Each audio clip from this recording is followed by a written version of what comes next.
Linton Leadership and Management Consulting is a veteran-owned and operated consulting company based out of Sevierville, Tennessee, with a local, national, and global reach.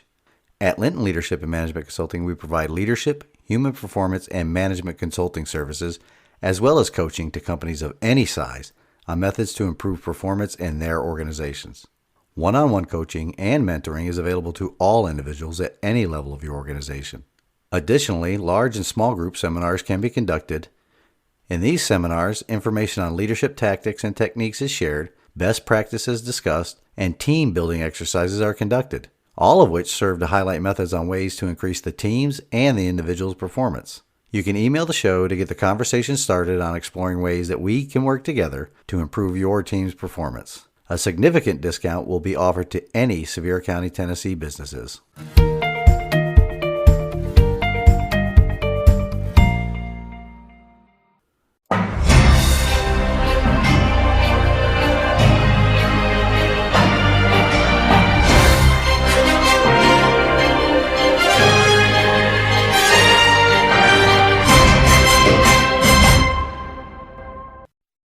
Welcome to the weekend update for Liberty, Leadership, and Lies with Larry Linton.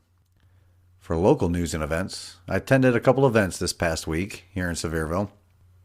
The first was the Constitutional Conservatives' Second Amendment rally, and the second was the first of what is hoped to be many meetings of the Sevier County GOP.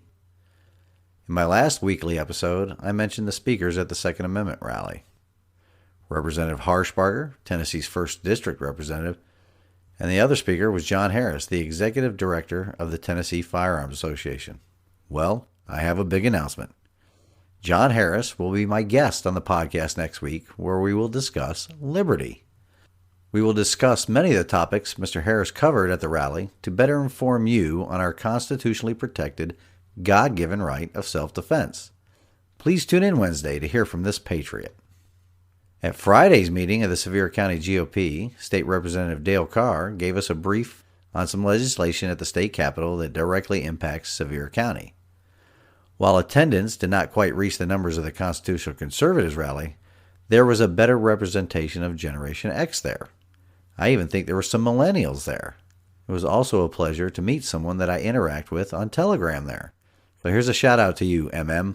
Some good questions were asked, but more people, in my opinion, especially here at the local level, need to get more involved in legislative research and communicating with our representatives. Communicating with them about their priority, the defense of our liberties against government overreach. Which leads me to some state events. There are a few bills that we still need to track closely and communicate with our representatives about. The recently passed Constitutional Carry Bill, which is anything but constitutional carry, as Mr. Harris will talk about this coming Wednesday. House Bill 0928, the Tennessee Second Amendment Sanctuary Act, has been placed on the regular calendar for Monday morning, the 19th. The Senate version of the bill, which is SB 1335, is out of committee and has been referred to the Calendar Committee. Ensure your state rep and your state senator votes for passage of this bill before the legislative session ends. State Senator Swan informed me that the session will probably end around mid-May, so continue reaching out and talking to them repeatedly. It is vital that we Tennesseans contact every House member and every Senate committee member to ensure this bill passes. We need to take a stand for our constitutionally protected, God-given rights before the runaway federal government legislates them out of existence. Senate Bill 1593, the bill that would set up the process for nullification of presidential executive orders, is still in committee. The House version, HB 1120, was passed on first consideration on the 7th. It is a start, but both versions of this bill need more teeth in it before they are passed. States need to start reasserting their roles as the parent of the federal government. There are a few members of our state legislature that are fighting hard to protect our rights, fighting the good fight. One of them is Senator Janice Bowling. I've reached out to her. We had a great conversation. She is doing the Lord's work. Please pray for her. Reach out to her with encouragement for doing the right thing in our capital. We need more like her up in Nashville. On the national news front this weekend, we can see there's been more rampant destruction of norms by this administration and its political party that need to change the rules and change the language in order to stay in power and keep denying us our liberty. So, packing the Supreme Court. 6 months ago, there was no definitive answer from the candidate on this front, but the child sniffer-in-chief and his enablers in the legislature are doing everything they can to change the rules. They need to change the rules during the game in order to win. We were warned about this and did not pay attention. Apathy. Also, infrastructure is being redefined.